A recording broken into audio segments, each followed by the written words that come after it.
স্বাগতম। আপনি শুনছেন হোক গল্প, একটি জায়গা যেখানে কল্পনা আর বাস্তবের সীমা ধোঁয়াশা হয়ে যায়। আপনার চারপাশে যা দেখেন সব কিছু কি বাস্তব, নাকি কিছু ফাইল এমনও আছে যেগুলোর অস্তিত্ব সরকার নিজেই অস্বীকার করে? আজকের গল্প ঠিক তেমনই এক ফাইল থেকে উঠে আসা একটা হারিয়ে যাওয়া কেস, যেটা কারো নজরেই পড়েনি, কারণ ওটা থাকারই কথা ছিল না। ফাইল নাম্বার 47B, একটা কেস ফাইল যা পুলিশের রেকর্ডে নেই, আদালতের খাতায় নেই, কিন্তু একজন মানুষ জানতো, আর সেই জানাটাই হয়ে দাঁড়িয়েছিল তার জীবনের সবচেয়ে বড় অপরাধ। 2রা জুলাই 2019 দুপুর 1টা, কলকাতা পুলিশের পুরনো কনফিডেন্সিয়াল আর্কাইভ বিল্ডিং, যা এখন আর অফিস হিসেবে ব্যবহৃত হয় না। মোটা দেওয়ালের ভেতরে জমে থাকা স্যাঁতস্যাঁতে গন্ধ, ছেঁড়া ফাইলের কাগজ আর পুরনো কাঠের আলমারির শব্দে একটা ভিন্ন রকম নিস্তব্ধতা। অফিসার অর্ঘ্য মুখার্জি দাঁড়িয়ে আছেন সেই ঘরের মাঝখানে, তার হাতে একটা পুরনো ধুলোমাখা ফাইল। চোখে পড়ার মতো নয়, কিন্তু মলাটে হাতে লেখা নাম্বারটা এখনো স্পষ্ট, 47B। এই ফাইলটা সে নিজে খুঁজে পায়নি। একজন অবসরপ্রাপ্ত কনস্টেবল প্রশান্ত দত্ত হঠাৎ একদিন তার হাতে এই ফাইলটা দিয়ে গিয়েছিলেন, কোনো ব্যাখ্যা ছাড়াই। শুধু বলেছিলেন, বাবু, এই ফাইলটা কেউ পড়েনি, কেউ খুঁজে পায়নি, কিন্তু আপনার চোখে এটা পড়েছে, মানে ও আপনাকে খুঁজেছে, সাবধানে পড়বেন। অর্ঘ্য প্রথমে হাসি পেয়েছিল, তবে সেই রাতে ঘুম আসেনি। সে জানে সরকারি ফাইল মানেই তথ্য, আর তথ্য কখনো হালকা জিনিস হয় না। আজ 3 দিন পর সে এসেছে একা এই ফাইল খুলে দেখতে। মলাটের নিচে লেখা তারিখ 15ই জানুয়ারি 1978। কেসের ধরন অস্বাভাবিক নিখোঁজ, আনক্লাসিফাইড ডিসঅ্যাপিয়ারেন্স। লোকটির নাম ডক্টর সঞ্জীব মিত্র, বয়স 39, পেশা মনোবিজ্ঞানী। বিশেষভাবে কাজ করতেন নৈশব্দ ও স্মৃতিবিভ্রান্তি নিয়ে।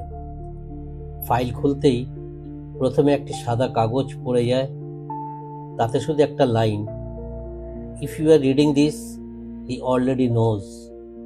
অর্থাৎ, তুমি যদি এটা পড়ো, সে ইতিমধ্যেই জেনে গেছে। অর্ঘ্য শিউরে উঠল। কে জানে, কি জানে? সে ফাইলের ভেতরে কাগজগুলো উল্টাতে শুরু করলো।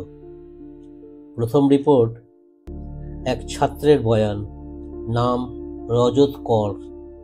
সে লিখেছে, স্যার, গত 3 সপ্তাহ ধরে বলেছিলেন কেউ তার মাথার মধ্যে ঢুকে পড়েছে, কেউ তার ভাবনা আগে থেকে বুঝে ফেলছে। তিনি বলেছিলেন, যদি কেউ আমার ভাবনা আগে থেকে জানে, তাহলে আমার আর অস্তিত্ব কোথায়? অর্ঘ্য থমকে যায়। এটা কি কোনো প্যারানয়েড স্কিজোফ্রেনিয়ার কেস? তবে পরের কাগজটা সব পাল্টে দেয়। ডক্টর সঞ্জীবের নিজের হাতে লেখা নোট। তার মধ্যে এক জায়গায় লেখা, আমি পরীক্ষামূলকভাবে 17টি শিশুকে 7 বছর বয়সে সম্পূর্ণ নির্জন পরিবেশে রেখেছিলাম, তাদের শব্দহীনতা ও স্মৃতি কিভাবে কাজ করে সেটা বোঝার জন্য। কিন্তু 3য় বছর থেকে তারা আমার সঙ্গে আর কথা বলে না, কারণ তারা এখন একে অপরের মাথার মধ্যে কথা বলতে পারে। অর্ঘ্যর বুকের ভেতরটা ধক করে উঠল। এটা তো অবৈধ গবেষণা। আর তার মানে ডক্টর সঞ্জীব নিখোঁজ হয়নি, তাকে নিখোঁজ করে দেওয়া হয়েছে। এখন প্রশ্ন, কে করেছে আর কেনই বা করেছে? আর ফাইল নাম্বার 47B এখন তার হাতে, অর্থাৎ উত্তর খুঁজতে হবে তাকে। অর্ঘ্য চেয়ারে বসে পড়ল। ঘরটার দেওয়ালে সময় থেমে আছে যেন। একটা জানালা নেই, ঘড়ির কাঁটা নেই, শুধু স্তব্ধতা, ধুলো আর পুরনো কাঠের গন্ধ। ঘরের ঠিক মাঝখানে একটা ছোট টেবিল, তার উপর ছড়ানো কাগজ, ফাইলের টুকরো, ছেঁড়া নোট, যেন কেউ অনেক কিছু গুছিয়ে রেখে গিয়েছিল যাতে কেউ সহজে খুঁজে পায়। সে আবার ডক্টর সঞ্জয় মৈত্রর হাতে লেখা নোটগুলোতে চোখ রাখে। নোটগুলোর ভাষা বিজ্ঞানীর মতো নয়, যেন একজন আতঙ্কগ্রস্ত মানুষ লিখেছে। আসলে ধীরে ধীরে লেখার ধরন পাল্টে গেছে। প্রথম দিকে যুক্তিসঙ্গত গবেষণাধর্মী ভাষা, তারপর ধীরে ধীরে অস্থিরতা, হেঁয়ালি, সন্দেহ আর এক অজানা সত্তার কথা। এক জায়গায় লেখা, তারা আর ঘুমোয় না, আমি জানি, কারণ আমি যখন চোখ বন্ধ করি তখনও তারা জেগে থাকে। ওরা শুধু দেখছে না, ওরা জানে আমি কি ভাবছি। আজ তারা হাসলো, আমি তখনই জানলাম আমার ভিতরেও কেউ ঢুকে গেছে। অর্ঘ্য খেয়াল করলো লেখাগুলো ধারাবাহিক নয়, কিন্তু একটা প্যাটার্ন আছে। নির্দিষ্ট শব্দ বারবার ফিরে এসেছে। নৈশব্দ, চোখ, ভেতরে, অন্য দৃষ্টি, বোধের বাইরের অনুভব। সে পাশের ফাইলে চোখ রাখল। 1978 সালের শেষের দিকে এক মেডিকেল ইনস্টিটিউট থেকে পাঠানো রিপোর্ট, যেখানে ডক্টর মৈত্রের গবেষণা নিয়ে প্রশ্ন তোলা হয়েছে। উল্লেখ করা হয়েছে 17টি শিশুর মধ্যে 4 জন মানসিকভাবে ভেঙে পড়েছে, 2 জন নিখোঁজ, 3 জন বধির হয়ে গেছে অজানা কারণে, আর বাকি 8 জনের মধ্যে কেউই আর সাধারণ সামাজিক আচরণে সাড়া দিচ্ছে না। রিপোর্টের নিচে একটা লাল কালি stamp, highly sensitive, restricted, level black. Black level. অর্ঘ্যর কপাল কুঁচকে গেল। সে এমন কোনো ক্যাটাগরির কথা জানে না। সাধারণত ক্লাসিফাইড ফাইলস 3 ভাবে ভাগ হয়, ক্লাস এ, বি, সি, বা সেন্সিটিভ অথবা টপ সিক্রেট। ব্ল্যাক তো কোনো অফিসিয়াল টার্মই নয়। এই কি সেই কেস যেটার অস্তিত্ব নেই, অথচ যার ছায়া ছড়িয়ে আছে বছরের পর বছর? হঠাৎ একটা ঠান্ডা বাতাস ঘরের ভিতর দিয়ে বয়ে গেল। দরজা বন্ধ, জানালা নেই, তাও একটা অনুভব, যেন কারো দৃষ্টি পড়ল তার উপর। সে উঠে দাঁড়ালো, হাতের ফাইলের কাগজ সজোরে ঝাঁকুনি দিয়ে বন্ধ করল। তার চোখে পড়ল ফাইলের নিচে একটা চিরকুট লুকোনো ছিল। তাতে হাতে লেখা, ফাইলটা পড়বে, বুঝবে, কিন্তু শেষ পৃষ্ঠা খুলবে না, কারণ যেদিন শেষ পৃষ্ঠা খুলবে সেই দিন আর তুমি একা থাকবে না। অর্ঘ্যর গলা শুকিয়ে এলো। সে তাকালো ফাইলের একদম নিচে, যেখানে লাল সুতো দিয়ে বাঁধা একটা মোটা কাগজ, তাতে সিল মারা, do not open without level black clearance. একটু পর ফোনটা বেজে উঠল। অফিসের ল্যান্ডলাইন, যেটা গত 5 বছর ধরে বন্ধ ছিল। অর্ঘ্য তাকালো চারপাশে। অন্ধকার একটু যেন ঘন হয়ে এসেছে। তারপরে ধীরে ধীরে সে ফোনটা তুলল। ওপাশ থেকে একটা গলা ভেসে এলো, কঠিন, ধীর, গভীর। তুমি তো পড়ে ফেলেছ, তাই না মিস্টার মুখার্জি? ফোনের ওপাশ থেকে আসা কণ্ঠস্বরটি খুবই স্পষ্ট, অথচ কোথাও যেন বিকৃত। না পুরুষ না নারী, একটা অদ্ভুত মাঝামাঝি কণ্ঠ। শব্দটা যেন ভেসে আসছে দূর থেকে, অথচ ঠিক কানের ভেতরে ঢুকে পড়ছে। অর্ঘ্য প্রথমে কিছু বলতেই পারল না। তার কণ্ঠ আটকে গেল, গলাটা শুকিয়ে গেল যেন। কে? কিন্তু ওপাশ থেকে আর কোনো উত্তর এলো না, শুধু একটা শব্দহীন নিঃশ্বাস, যেন কেউ ফোনের খুব কাছে দাঁড়িয়ে ধীরে ধীরে নিঃশ্বাস ফেলছে। তারপর লাইনটা কেটে গেল। অর্ঘ্য চুপ করে দাঁড়িয়ে রইল কিছুক্ষণ। তার হৃদস্পন্দন যেন ঘরের নিস্তব্ধতা ছাপিয়ে উঠে আসছে। সে ফোনটা রেখে দিল ধীরে ধীরে। ফিরে এসে আবার চেয়ারে বসল। ডেস্কের উপরে খোলা ফাইলটা তার দিকে তাকিয়ে আছে, যেন একজোড়া চোখ ঘুরে এসে এখন তার দৃষ্টি খুঁজছে। হাত বাড়িয়ে সে ফাইলের মাঝখান থেকে একটা রিপোর্ট বার করলো। এইবার রিপোর্টে 1978 সালের 28শে জানুয়ারি ডক্টর সঞ্জীব নিখোঁজ হওয়ার ঠিক 1 সপ্তাহ আগে। এটা একজন নার্সের লেখা। নাম প্রতিমা গাঙ্গুলি। তিনি ইনস্টিটিউটেরই একজন অস্থায়ী কর্মী ছিলেন। তার বয়ানে লেখা, সঞ্জীববাবু আমাদের বলেছিলেন বাচ্চাগুলোকে আলাদা আলাদা ঘরে রাখতে হবে, যেন তারা একে অপরকে দেখতে না পায় বা কোনো শব্দ না শুনতে পায়।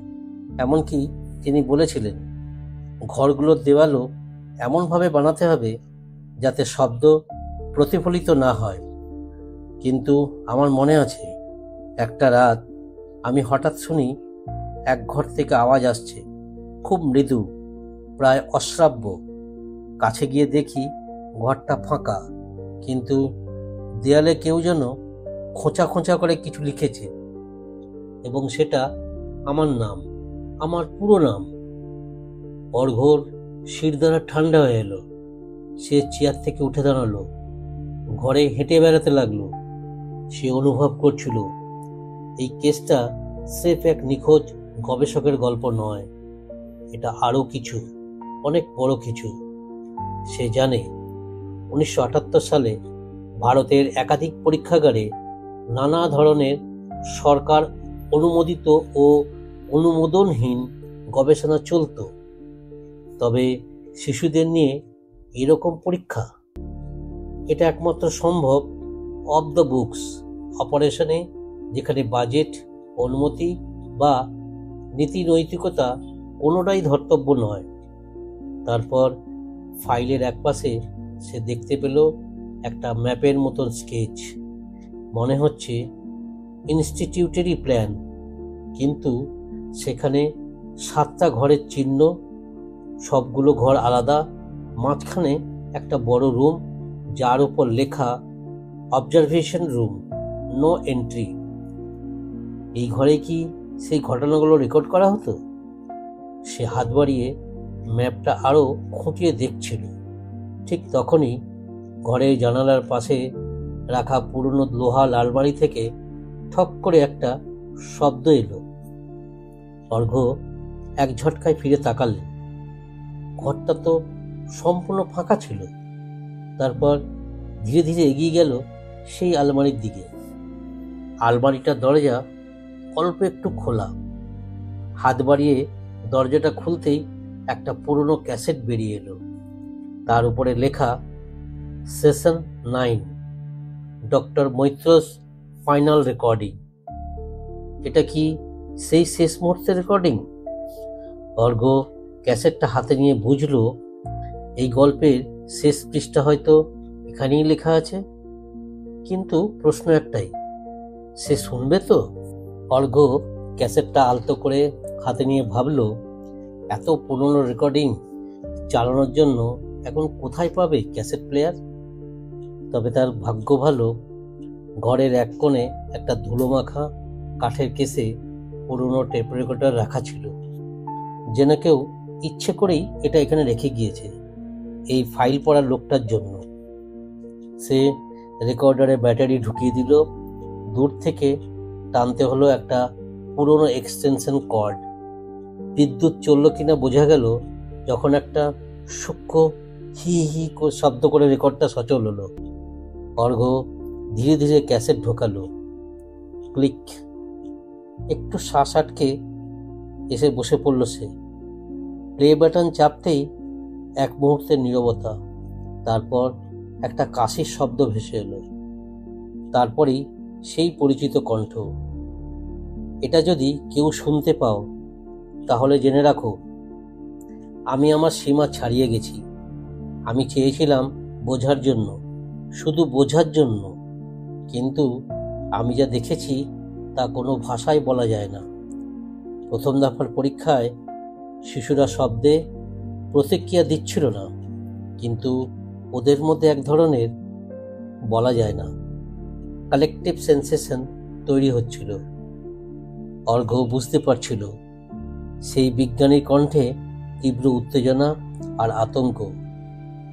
দেখো, যখন আমি নীরবতা তৈরি করি, পুরোপুরি, না আলো, না শব্দ, না স্পর্শ, তখনই ওরা দেখতে পেত। চোখ বন্ধ থাকলেও ওরা দেখতে পেত, কিন্তু কি সেটা ওরা ব্যাখ্যা করতে পারত না, কারণ আমাদের ভাষা দিয়ে ওদের অভিজ্ঞতা বোঝানো যায় না। আমি এটা বলছি না শুধু পরীক্ষার ভিত্তিতে, আমি নিজেও সেটা একবার অনুভব করেছিলাম। আমি আমি আমি নিজেকে দেখেছিলাম ঘরের এক কোণে বসে, অথচ আমার শরীর চেয়ারে ছিল। আমি জানি এটা বিভ্রম নয়, কারণ সে মুহূর্তে আমি নিজেকে ছুঁয়ে দেখেছিলাম এবং সে আমাকে দেখেছিল, হেসেছিল। অর্ঘ্যর গলা শুকিয়ে এলো। সে নিজেকে শক্ত করে ধরল, টেবিলের উপর হাত রাখল। তার অনুভূতি হচ্ছিল যেন ঘরটা ধীরে ধীরে ছোট হয়ে আসছে। তারপর আমি বন্ধ করে দিলাম ওদের পরীক্ষা। ওরা আর ঘুমোচ্ছিল না, ওরা কথা বলতো না, শুধু তাকিয়ে থাকতো আমার দিকে একসাথে। আমি জানতাম না ওরা আমার মাথার ভিতর কি রাখছে। তারপর একদিন আমি নিজেকে দরজা বন্ধ করে খুঁজে পেলাম। বাইরে থেকে ওরা বন্ধ। আমি জানতাম না কে করলো, কিন্তু আমি ভয় পেয়েছিলাম, কারণ দরজার বাইরে কারো ছায়া ছিল না। তারপরও দরজার ওদিক থেকে একজোড়া চোখ আমার দিকে তাকিয়েছিল। হঠাৎ রেকর্ডিংয়ে একটা রেকর্ড শব্দ হলো। অর্ঘ্য চমকে উঠল। রেকর্ডিং থেমে গেল। প্লে বাটন আবার পেছনে ফিরে গেল, আর এক অদ্ভুত গন্ধ ভেসে এলো রেকর্ডার থেকে, জলা প্লাস্টিকের মতো, যেন কিছু গলে গেছে। অর্ঘ্য ধীরে ধীরে উঠে দাঁড়ালো। রেকর্ডারটা আর কাজ করছে না। ক্যাসেটটা যেন নিজের কাজ শেষ করে নিজেকে ধ্বংস করেছে। সে আবার ডেস্কের দিকে ফিরে এলো। এবার তার চোখ পড়ল একটা চিঠির উপরে, যেখানে শুধু একটাই লাইনে লেখা ছিল, শেষ প্রশ্নটা করো নিজেকে, তুমি এখানে কে? সেটা বোঝার মতো স্বাভাবিক আছো তো? রাত তখন প্রায় 1টা ছুঁই ছুঁই। বাইরে ঝিমধরা কলকাতা শহর, ভেতরে ধরা পড়া নীরবতা। অর্ঘ্য ডেস্কে বসে মাথার ভেতর সবকিছু গুছিয়ে নেওয়ার চেষ্টা করছিল। সে বুঝতে পারছিল এই কেস কেবল নিখোঁজ গবেষকের নয়, এটা সেই অদৃশ্য জায়গাগুলোর একটা, যেখানে বাস্তবতার নকশা বদলে যায়। সে খেয়াল করল ফাইলের এক কোণে এখনো একটা খাম পড়ে আছে, কোনো লেবেল নেই। সে ধীরে ধীরে খামটা খুলল। ভেতর থেকে বেরিয়ে এলো 6টা ছবি, পুরনো ধরনের সাদা কালো ছবি। প্রতিটাতে এক একটা শিশু, বয়স 7 থেকে 10 বছরের মধ্যে। তবে সব ছবির চোখের দৃষ্টি একটা ফাঁকা দিকে তাকিয়ে আছে, যেদিকে ক্যামেরা নেই। আর প্রত্যেক ছবির পেছনে লেখা একটি নাম। মনে হচ্ছে নামগুলো আসল নয়, বরং কোড। যেমন subject 6, child ID has JRM/0012, alpha class sensitivity. তবে শেষ ছবিটার পেছনে কিছুই লেখা নেই, শুধু একটা তারিখ, 28 জানুয়ারি 1978, মানে যেদিন ডক্টর সঞ্জীব নিখোঁজ হয়েছিলেন। এই ছবিটা বাকিদের থেকে আলাদা। এই শিশুটির চোখ যেন ক্যামেরার বাইরে নয়, ঠিক ক্যামেরার পেছনে তাকিয়ে আছে, যেন ফটোগ্রাফারকে দেখছে, আর মুখে একটা অদ্ভুত হাসি। হঠাৎ অর্ঘ্য বুঝতে পারল তার ঘরের আলোটা একবার মৃদু করে নিভে গেল, আবার জ্বলে উঠল। সে মাথা তুলে তাকালো, ঘড়ির কাঁটা বন্ধ, সেকেন্ড হ্যান্ড টিকটিক করা বন্ধ করেছে। সে ফোনটা হাতে নিল, কোনো সিগন্যাল নেই। এক মুহূর্তে যেন চারপাশের সব আধুনিক প্রযুক্তি অকার্যকর হয়ে গেল। এমন সময় ডেস্কের নিচ থেকে কিছুর শব্দ, না চিৎকার, না কুকুর, না ইঁদুরের, একটা ধীর শ্বাস, যেন কেউ ঘরের মেঝের নিচে শুয়ে আছে, নিঃশ্বাস নিচ্ছে। অর্ঘ্য ধীরে ধীরে নিচে ঝুঁকে দেখল। এক মুহূর্ত, মাত্র 1 সেকেন্ডের জন্য সে দেখতে পেল একজোড়া চোখ তাকিয়ে আছে মেঝের ফাঁক দিয়ে। তারপর আর কিছু নেই। সে ধপ করে চেয়ারে বসে পড়ল। ঘরের বাতাস ভারী, ঠান্ডা। সে বুঝল এই ফাইল শুধুই ফাইল নয়, এটা একটা দরজা, এবং সে দরজাটা খুলে ফেলেছে। রাতের এই নীরব মুহূর্তে অর্ঘ্যর মনে হচ্ছিল যেন সে এই ঘরে একা নেই।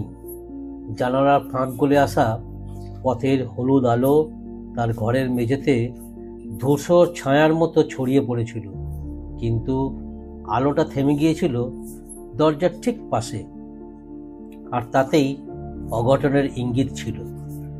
সে যতই নিজের মনে যুক্তির আশ্রয় নিতে চাইছিল, ততই যেন পরিস্থিতি আরো অস্বাভাবিক হয়ে উঠছিল। তার চোখে জল চলে আসছিল আতঙ্কে, অথচ সে নিজেকে শান্ত রাখার চেষ্টা করছিল। ছবিগুলো এক এক করে সে আবার দেখল, এবং এবার খেয়াল করলো শেষ ছবিটা কিছুটা নড়ে গেছে, অথবা তার মন এমনটা ভাবাচ্ছে। ছবিগুলোর পাশেই পড়ে থাকা একটা পাণ্ডুলিপি, যা কিনা আগের পৃষ্ঠাগুলোর তুলনায় অনেক বেশি এলোমেলো ও অসংলগ্ন। অর্ঘ্য খুলে পড়া শুরু করলো। লেখাগুলো হাতে লেখা, কিন্তু অদ্ভুতভাবে প্রতিটা লাইনের মাঝখানে কোনো শব্দ কাটা অথবা ইনকমপ্লিট। মনে হচ্ছিল লেখক হঠাৎ থেমে গেছেন, বা কোনো কারণে আর লিখতে পারেননি। প্রথম কয়েকটা লাইন ছিল এই রকম: তারা দেখছিল কিন্তু চোখে নয়, তারা শুনছিল কিন্তু কানে নয়, তারা আমাকে ডাকছিল আমার নিজের নাম নিয়ে নয়, একটা শব্দ দিয়ে যা আমার মাথায় কখনো আসেনি, কিন্তু শুনেই আমি বুঝেছিলাম ওই নামটা আমি। অর্ঘ্যর বুকের ভেতরটা কেমন কেঁপে উঠল। পাণ্ডুলিপির লেখক এই পরীক্ষার সময় হয়তো এমন কিছু অনুভব করেছিলেন যা বাস্তবের অতীত, বোধের বাইরে। তার চোখ বন্ধ করতেই কল্পনায় একটা দৃশ্য উঠে এলো। অন্ধকার ঘর, কেন্দ্রে বসে থাকা কয়েকজন শিশু, তাদের চোখ বন্ধ, কিন্তু সমস্ত দৃষ্টি যেন ঠিক তার দিকেই। পাণ্ডুলিপির শেষে লেখা ছিল, তারা বলেছিল আমি পাস করেছি। পাস কিসের সেটা তারা বলেনি। তারপর তারা আমার মুখে একটা শব্দ বসিয়ে দিল। আমি তখন থেকে স্বপ্নেও সেই শব্দ শুনি, এবং এবার আমি দেখছি যারা একবার শুনেছে তারা আর আগের মতো থাকে না। হঠাৎ ঘরের টেবিলের উপর রাখা ডেস্ক ল্যাম্পের আলো জ্বলে উঠল, যেন কেউ সুইচ চাপল। অর্ঘ্য চমকে উঠে পিছিয়ে গেল। বাতাস ভারী হয়ে উঠেছে, কানের ভেতর একটা চাপা গুঞ্জন যেন বাড়ছে। সে এবার স্থির করল এই বাড়ি আর এক মুহূর্ত থাকা নিরাপদ নয়। কিন্তু তখনই দরজার নিচ দিয়ে কিছুর চলাফেরা, যেন কারো হাত কিংবা আঙুল। সে দরজার দিকে এগিয়ে গিয়ে দরজার তালা খুলতে গিয়ে দেখল বাইরে আর আলো নেই। গোটা শহর নিঃশব্দ অন্ধকারে ডুবে আছে। আর তখনই সে শুনল আবার সেই পুরনো ক্যাসেট প্লেয়ারের আওয়াজ, যেটা সে নিজে বন্ধ করে রেখেছিল। পেছন থেকে স্পষ্ট আওয়াজ ভেসে এলো, তুমি তো পাস করেছো অর্ঘ্য, এবার ভিতরে এসো। অর্ঘ্যর কাপা হাতে সেই ক্যাসেট প্লেয়ারটা বন্ধ করতে গিয়েও থেমে গেল। সেই গলাটা আবারও ভেসে এলো, এবার যেন আরো কাছে, আরো ব্যক্তিগত, যেন ঠিক তার ঘাড়ের কাছেই কেউ ফিসফিস করে বলছে, তুমি তো জানো এটা কোনো স্বপ্ন নয়, এটা তো শুরু। কিছুক্ষণের জন্য সে যেন নিজের শরীরের উপর নিয়ন্ত্রণ হারিয়ে ফেলল। পা দুটো মেঝেতে গেঁথে গেল, হাত ঠান্ডা হয়ে এলো বরফের মতো। এমন অনুভূতি তার জীবনে আগে কখনো আসেনি। একটা অস্পষ্ট অথচ গভীর চেতনা যেন তাকে গ্রাস করছিল। সে হঠাৎই সমস্ত শক্তি দিয়ে ক্যাসেট প্লেয়ারটা ছুঁড়ে ফেলে দিল দেয়ালের দিকে। একটা বিকট আওয়াজ, আলো নিভে গেল, ঘর আবার অন্ধকারে ডুবে গেল। কিছু মুহূর্তের নিস্তব্ধতার পর অর্ঘ্য নিজের শরীরকে সামলে উঠে দাঁড়ালো। দরজার দিকটায় তাকাতেই সে বুঝল বাইরে যা কিছু ঘটছে তার সঙ্গে বাস্তবতার কোনো সরাসরি সম্পর্ক নেই।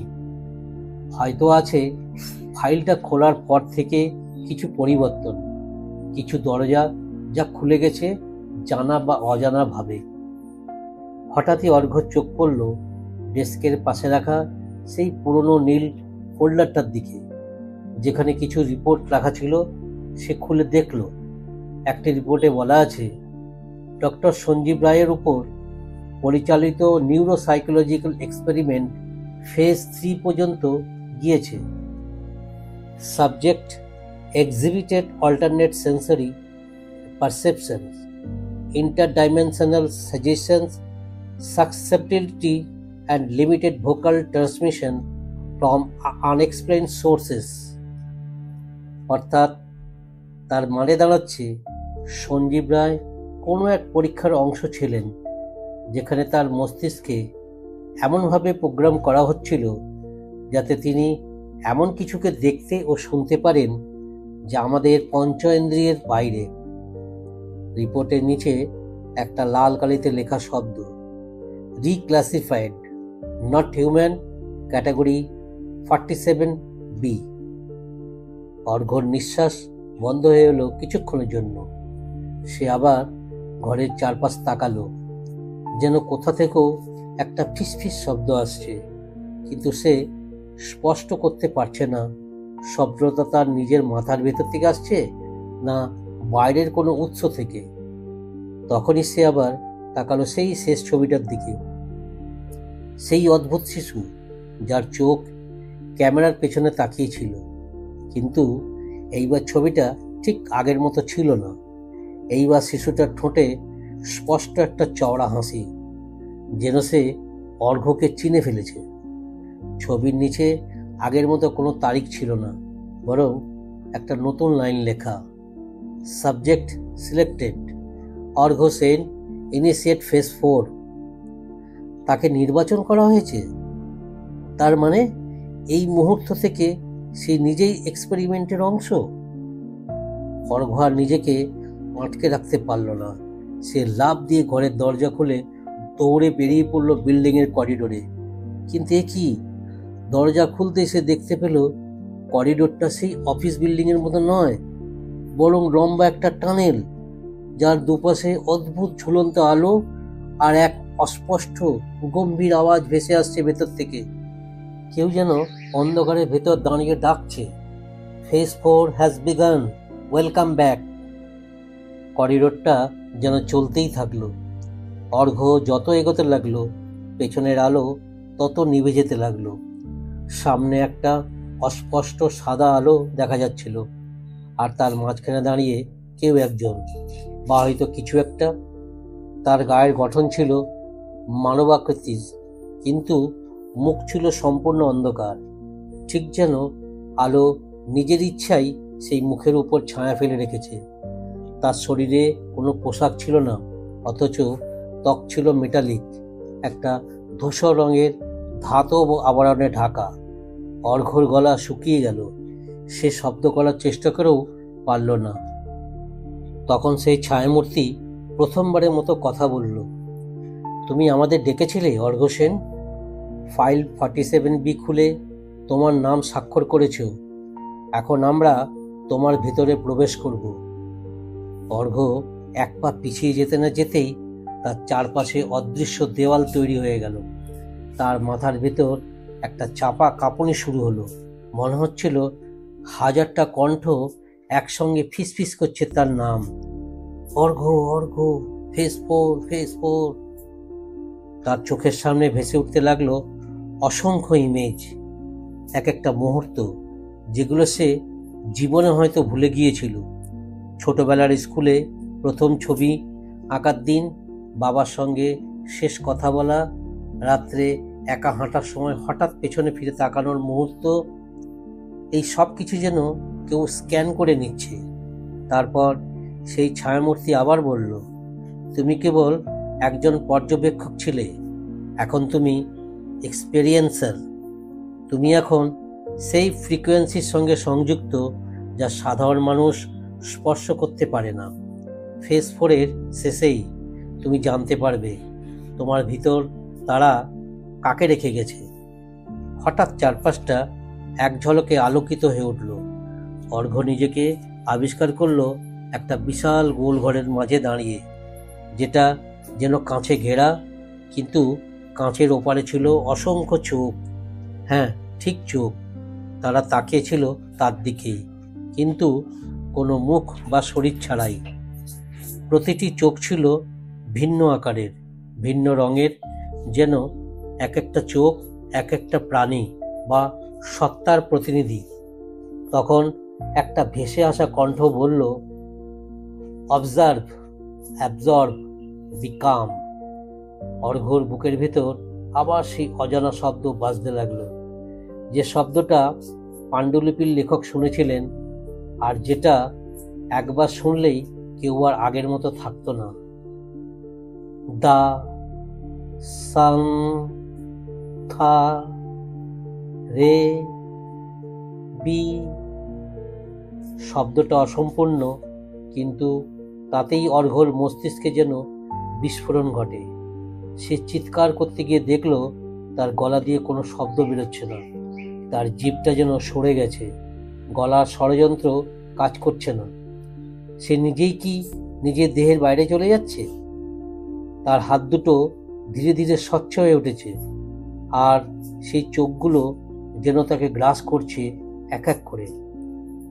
অর্ঘ্য বুঝতে পারছিল সে এখন নিজের দেহে নেই, কিংবা হয়তো দেহটা আছে কিন্তু তাকে ছেড়ে যাচ্ছে ধীরে ধীরে।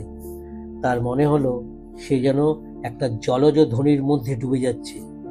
সব শব্দ এখন যেন তরলের মতো, তারা কানে আসছে না, বরং অনুভব হচ্ছে ত্বকে।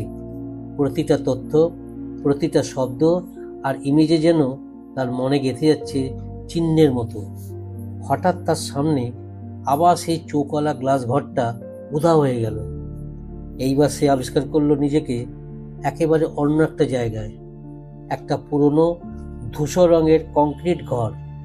দেওয়ালে অনেকগুলো স্ক্রিন বসানো, স্ক্রিনগুলোতে চলছিল ফুটেজ। সবগুলোতেই দেখা যাচ্ছে তাকেই। একটাতে দেখা যাচ্ছে সে ছোটবেলায় মায়ের সঙ্গে স্কুলে যাচ্ছে, আর একটাতে সে লাইব্রেরিতে দাঁড়িয়ে কিছু একটা খুঁজছে, আর একটাতে রাত 3টের সময় সে বিছানায় শুয়ে আচমকা চোখ খুলছে। সে স্তব্ধ হয়ে দেখছিল তার জীবনের প্রতিটা ব্যক্তিগত মুহূর্ত কোথাও রেকর্ড করা হয়েছে। এই সময় পেছন থেকে একটা কণ্ঠস্বর ভেসে এলো, ফাইল নাম্বার 47B মানে একটা জীবন নয়, মানে একটা ধারাবাহিক পর্যবেক্ষণ। তুমি এই পর্যবেক্ষণের অন্তিম প্রাপ্তি। অর্ঘ্য ঘুরে দেখল সাদা কোট পরা একজন মানুষ দাঁড়িয়ে। তার চোখ ছিল অদ্ভুত সাদাটে, কন্ট্যাক্ট লেন্সের মতো, কিন্তু মনে হচ্ছিল কোনো মানবিক ভাব প্রকাশ নেই। আমি ডক্টর শ্রেয়স মুখার্জি, এই প্রজেক্টের প্রাথমিক ডিজাইনার। কিন্তু এই প্রজেক্ট কখনোই আমাদের হাতে ছিল না। আমরা শুধু শুরু করেছিলাম, বাকি কাজটা ওরাই নিয়েছে। ওরা, যারা আসল ফাইল পাঠিয়েছিল, যারা সঞ্জীব রায়ের ভিতর দিয়ে ফেজ 1 শুরু করেছিল, আর এখন তোমার মধ্যে দিয়ে ফেজ 4 শেষ করতে চলেছে। অর্ঘ্যর মুখ দিয়ে কোনো শব্দ বেরোলো না, শুধু একটা প্রশ্ন তার মনে ঘুরছিল, ওরা কারা? ডাক্তার শ্রেয়স যেন তার মনের কথা শুনেই বললেন, ওরা কোনো জাতি নয়, ওরা সময়ের বাইরের সত্তা। তাদের কোনো দেশ, রক্ত, ভাষা নেই। তাদের লক্ষ্য একটাই, মানব চেতনাকে এমন একটা সীমায় পৌঁছে দেওয়া যেখানে তারা আমাদের ব্যবহার করতে পারে, একটা বৃহত্তর চক্রের অংশ হিসেবে। তাহলে আমি কি এখন একজন মানুষ নই? অর্ঘ্যর গলায় প্রথমবারের মতো স্বর ফিরে এলো। ডাক্তার শ্রেয়স কিছু বললেন না, শুধু একটি কাঁচের বাক্সের দিকে তাকালেন, যেখানে রাখা ছিল একটি বস্তু, একটা অদ্ভুত লাল রঙের স্পর্শকাতর বল। অর্ঘ্য সেটা দেখতে না দেখতেই মনে হলো তার কপালের ঠিক মাঝখানে একটা অদৃশ্য স্পর্শ লাগলো, আর সারা শরীরটায় বিদ্যুতের মতো কাঁপুনি ছড়িয়ে পড়ল। তারপর সেই চেনা শব্দটা আবার ফিরে এলো, ডা সান থা রে বি। এইবার শব্দটা সম্পূর্ণ শোনালো, আর সঙ্গে সঙ্গেই অর্ঘ্যর চোখের সামনে খুলে গেল একটা সাদা দরজা। তার ওপারে ছিল কুয়াশায় ভরা একটা শূন্য ভূমি, যেখানে কিছুর আকার নেই, কিছুর ব্যাখ্যা নেই, শুধু অনুভব আছে। সাদা দরজাটা খুলতেই অর্ঘ্য যেন গৃহত্যাগ করলো। পেছনে যে ঘরটায় সে দাঁড়িয়েছিল সেটা মুহূর্তেই মিলিয়ে গেল ধোঁয়ায়। এই নতুন জগতে কোনো মধ্যাকর্ষণ নেই, কোনো দিক নেই, শুধু এক অনন্ত কুয়াশায় ভরা পরিবেশ, যেখানে মনে হয় শব্দও সরে যায় আকার বদলে। কিন্তু তাও অর্ঘ্য হাঁটতে লাগলো, অথচ পা মাটিতে লাগছে না। হাঁটার শব্দ নেই, নিঃশ্বাস নেই, শরীরের কোনো অনুভব নেই, তবু সে জানে সে সামনে এগোচ্ছে। তখন হঠাৎ চারপাশটা আলোকিত হয়ে উঠল। দেখল তার সামনে দাঁড়িয়ে আছে 5টি সত্তা। তারা মানুষের মতো, কিন্তু চোখ নেই, শুধু কপালের মাঝখানে একটি একক গোল চোখ। তাদের শরীর ছিল অস্বচ্ছ, যেন কাঁচের তৈরি। ভেতর দিয়ে দেখা যাচ্ছে চলমান আলোর রেখা। তাদের মধ্যে একজন এগিয়ে এলো। তার গলায় কোনো শব্দ নেই, কিন্তু অর্ঘ্য তার কণ্ঠ শুনতে পেল নিজের মনের ভিতর। তুমি পৌঁছে গেছো ফেজ 5 দ্বারপ্রান্তে। তুমি এখন আর সেই অর্ঘ্য সেন নও। তুমি আমাদের অংশ, আমাদের পর্যবেক্ষক নও, বরং আমাদের ধারক। অর্ঘ্য কিছু বলতে যাচ্ছিল, কিন্তু কণ্ঠস্বরে তার নিজের নামটাও ভুলে যেতে বসেছে। সে প্রশ্ন করলো মনে মনে, ফেজ 5 মানে কি? সত্তাটা বলল, ফেজ 5 মানে তথ্যের শেষ স্তর, যেখানে একক ব্যক্তিত্ব বিলুপ্ত হয় আর শুরু হয় ঐক্য চেতনার এক প্রবাহ। তুমি এখন সেই ফ্রিকোয়েন্সির সাথে যুক্ত, যেখান থেকে ফাইল 47B পাঠানো হয়েছিল পৃথিবীতে।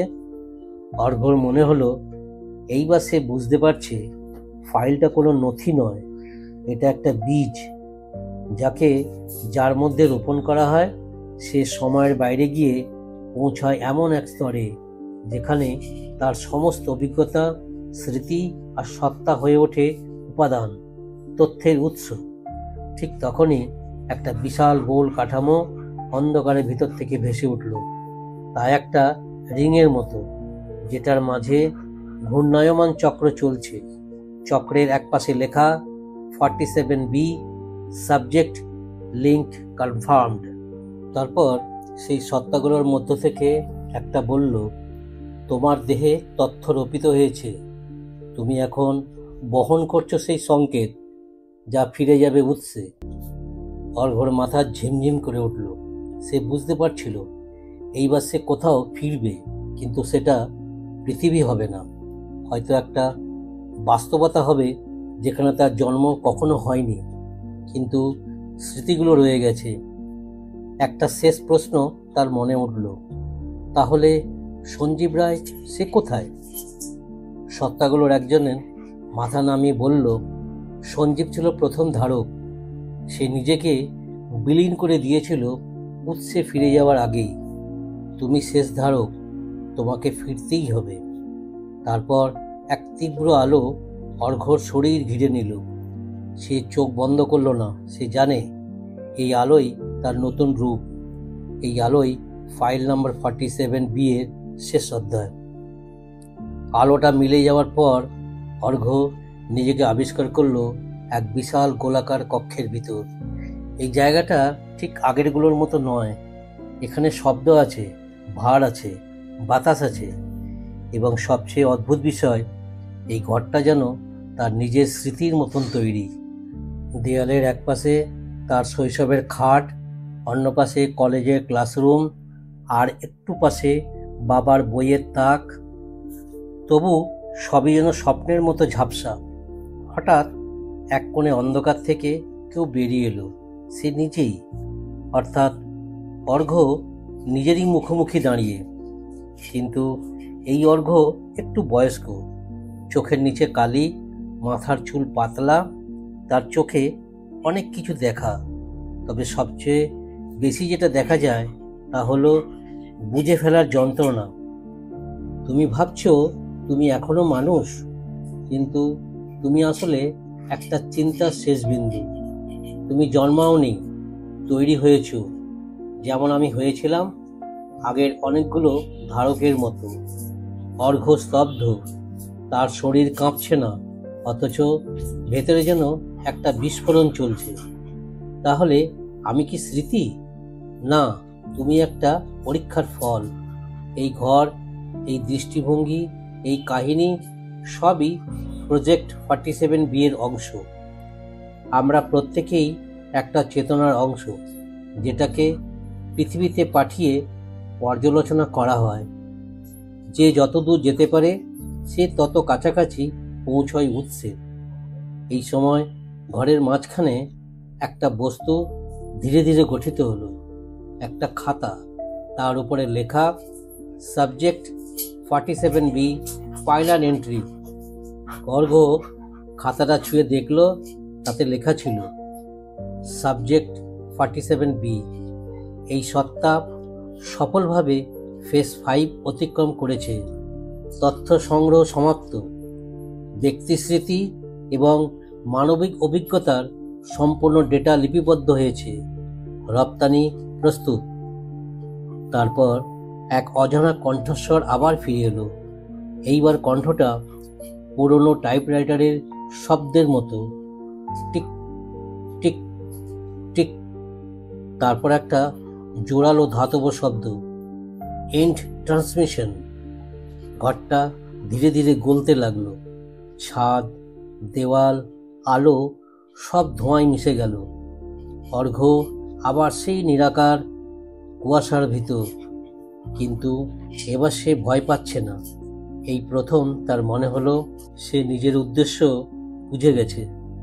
সে জানে সে কারো তৈরি নয়, বরং নিজের মধ্যেই লুকিয়েছিল উৎসের বীজ।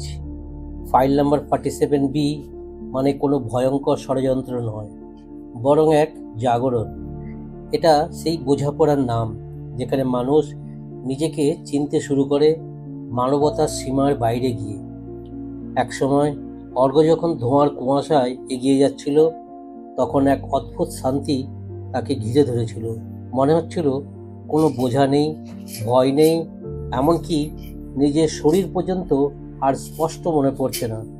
কিন্তু হঠাৎ সেই নৈশব্দ ছিন্ন করে এক পরিচিত কণ্ঠস্বর ভেসে এলো, তুমি ফিরে এসেছো অর্ঘ। সে চোখ মেলল।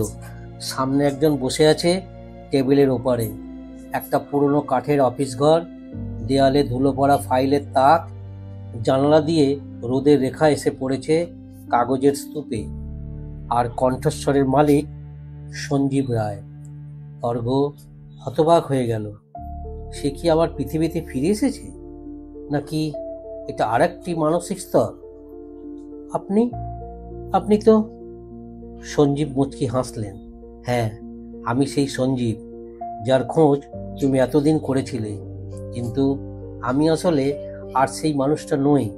আমি একজন পর্যবেক্ষক, ফেজ 6-এর দ্বার রক্ষক।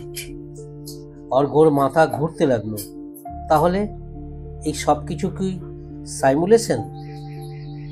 সঞ্জীব বললেন, না, সাইমুলেশন নয়, এটা ছিল ট্রান্সমিশন। তোমার ভিতরকার তথ্যকে খুলে দেখার উপায়। ফাইল 47B মানে হলো সেই একক ব্যক্তিত্ব যে ফেজ 5 পর্যন্ত পৌঁছতে পারে। তুমি সেই ফাইল অর্ঘ্য। তোমার মনে, তোমার অভিজ্ঞতায় যে স্তরগুলি পেরিয়ে এসেছ, সেগুলোর প্রতিটা ছিল এক একটা দরজা, আর তুমি সব দরজা পার হয়ে এসেছো।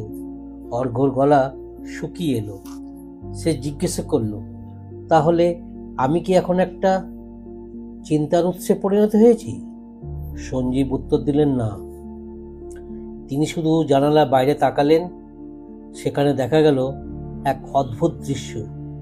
একটা আকাশ যেখানে সূর্য নয়, বরং টাইপরাইটারের অক্ষর ভাসছে বাতাসে।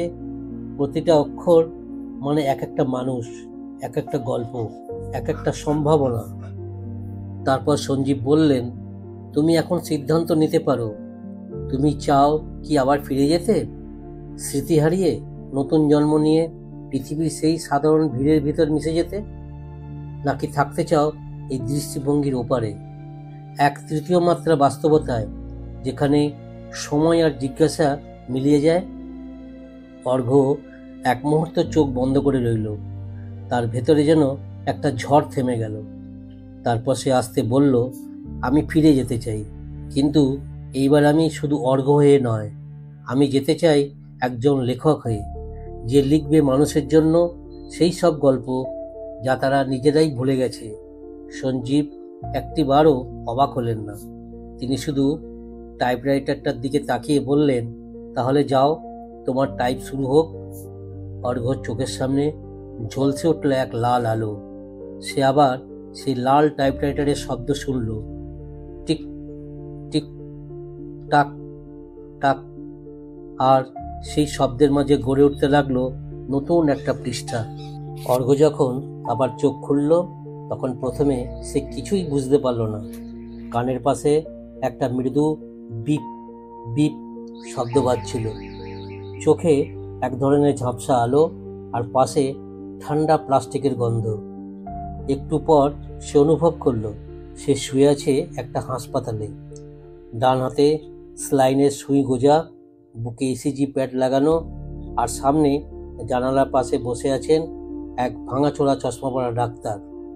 ডাক্তার মুখ তুলে তাকালেন। ও মিস্টার অর্ঘ্য সেন, অবশেষে আপনি জেগে উঠলেন।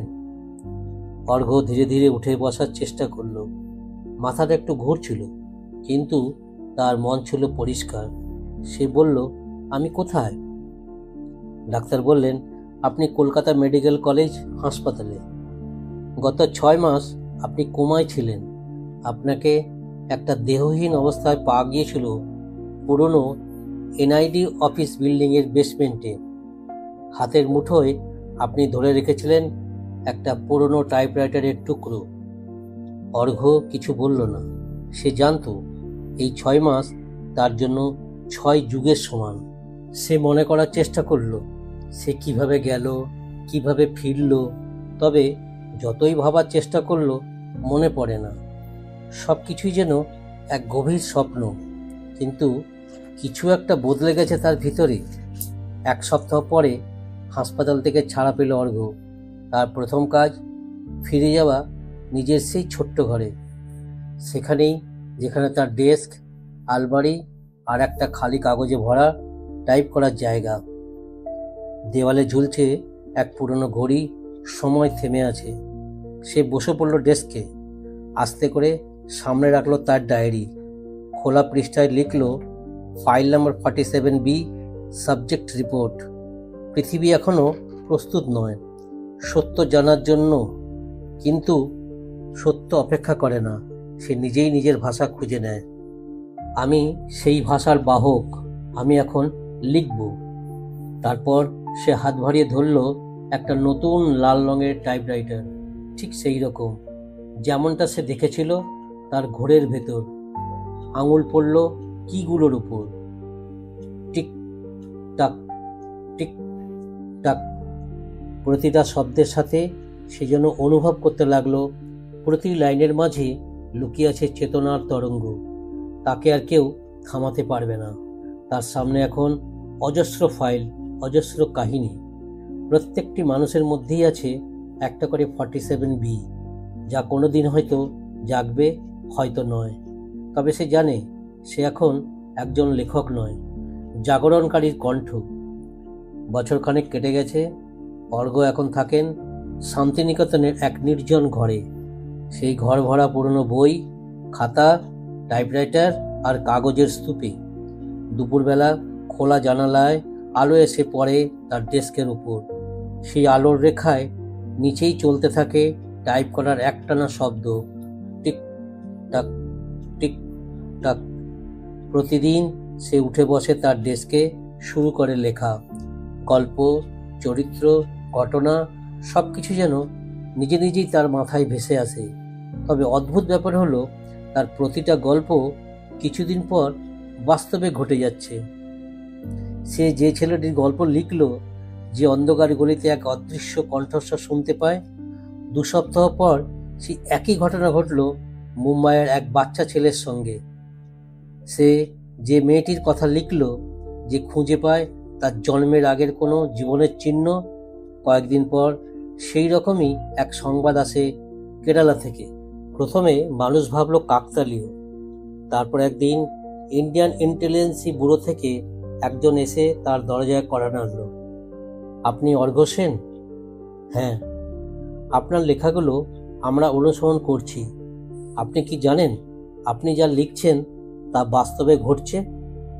অর্ঘ্য একটুও ভ্রুক্ষেপ না করে বলল, আমি কেবল লিখছি যা আমার ভেতরে আসে। আমার টাইপরাইটার নিজেই বলে দেয় কি লিখতে হবে। এজেন্ট তাকিয়ে রইল, তার চোখে ভয় আর কৌতূহল মিশ্রিত বিস্ময়। অর্ঘ্য শান্তভাবে বলে উঠল, আসলে আপনারা ঠিক বুঝতে পারছেন না। আমি কিছু ভবিষ্যৎ বানাচ্ছি না, আমি শুধু আর্কাইভ খুলে লিখছি। মানুষ যা ভুলে গেছে আমি তা মনে করিয়ে দিচ্ছি।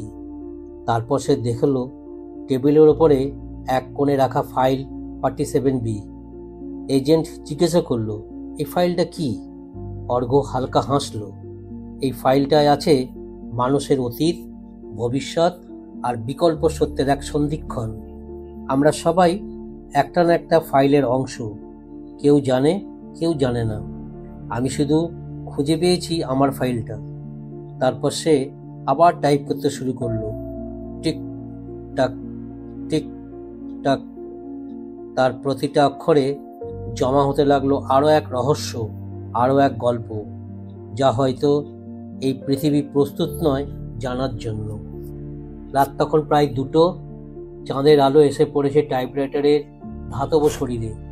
ঘরের নিস্তব্ধতা, শুধুই শব্দ, টিক টাক টিক টাক। অর্ঘ্যর চোখে ঘুম নেই। সে জানে সে এখন যা লিখছে তা কোনো কল্পনা নয়, তা এক ভবিষ্যতের দস্তাবেজ। হঠাৎ একটি পাতার মাঝে সে খুঁজে পেল এক লাল কালি দিয়ে লেখা লাইন, শেষ পৃষ্ঠার পরে আর কোনো শব্দ থাকবে না। তারপর পাতাটা গরম হয়ে উঠল। সে থমকে গেল, আরও একবার তাকালো ফাইলটার নামের দিকে। File number 47B, subject Arghya Sen, status active closing, outcome memory transfer complete. সে বুঝতে পারল এই গোটা লেখালেখি ছিল আসলে তার নিজের আত্মস্মৃতি সংরক্ষণের এক যন্ত্রণা। তার পুরো অস্তিত্বটাই ধরে রাখা হয়েছিল একটা টাইপরাইটারের ভিতরে। এই ছিল তার পরীক্ষা, এই ছিল তার আর্কাইভ। শেষ পাতায় লেখা, একজন লেখক তার সময়কে টপকে যেতে পারে, যদি সে নিজেকে হারাতে পারে গল্পে। অর্ঘ্য সেন হারিয়েছে, তাই সে অমর। অর্ঘ্য শান্তভাবে শেষ লাইনে লিখল, শেষ নয়, এই কেবল শুরু। সে চোখ বন্ধ করলো। পেছনে বাজতে লাগলো পুরনো টাইপরাইটারের শেষ শব্দ, টিক টাক, টিক টাক। চুপ, আর কোনো শব্দ নেই। তবে জানালার ওপার থেকে ভেসে এলো একটা শিশুর কণ্ঠ, যে একটা ছোট্ট টাইপরাইটারে বসে কাগজে চাপছে। টিক টাক, টিক টাক। একটা নতুন গল্প শুরু হচ্ছে। আপনারা শুনলেন ফাইল নাম্বার 47B। এই ছিল অর্ঘ্য সেনের রহস্যময় ও দর্শনভিত্তিক যাত্রা। আপনাদের যদি এই গল্প ভালো লেগে থাকে, আমাদের চ্যানেলটি সাবস্ক্রাইব করতে ভুলবেন না।